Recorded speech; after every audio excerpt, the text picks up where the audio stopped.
মুস্তাফিজের এমন রাগ আগে কখনো দেখে নাই ক্রিকেট প্রেমীরা। মুস্তাফিজ নিজের পারফরম্যান্সের উপর নিজেই চরম বিরক্ত, তার আচরণ দেখে বোঝাই যায়। মুস্তাফিজুর রহমান আজ 4 ওভার বল করে 39 রান দিয়ে 2টি উইকেট লাভ করেছে। মুস্তাফিজের নামের পাশে এই বোলিং ফিগার আসলেই বড্ড বেমানান। এই কাটার মাস্টার তার সেরা ছন্দে নাই। এমন পারফরমেন্স দেখে বলা যেতেই পারে মুস্তাফিজুর রহমানের পারফরমেন্স ভালো না হওয়ার কারণে প্রভাব পড়তে শুরু করেছে তার দল দাম্বুলা থান্ডার্সের উপর। দাম্বুলা থান্ডার্স আজ জাফনা কিংসের কাছে 30 রানে পরাজিত হয়েছে।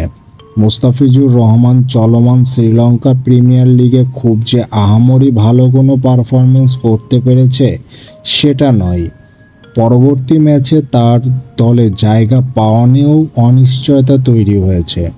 তবে মুস্তাফিজুর রহমান একজন champion bowler.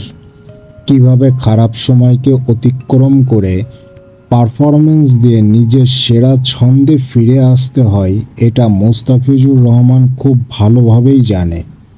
Mustafizur Rahman Sri Lanka premier লিগে পরবর্তী ম্যাচগুলো যদি খেলার সুযোগ পায় তাহলে ভালো কিছুই উপহার দিতে সক্ষম হবে তার দল দাম্বুলা থান্ডার্সকে।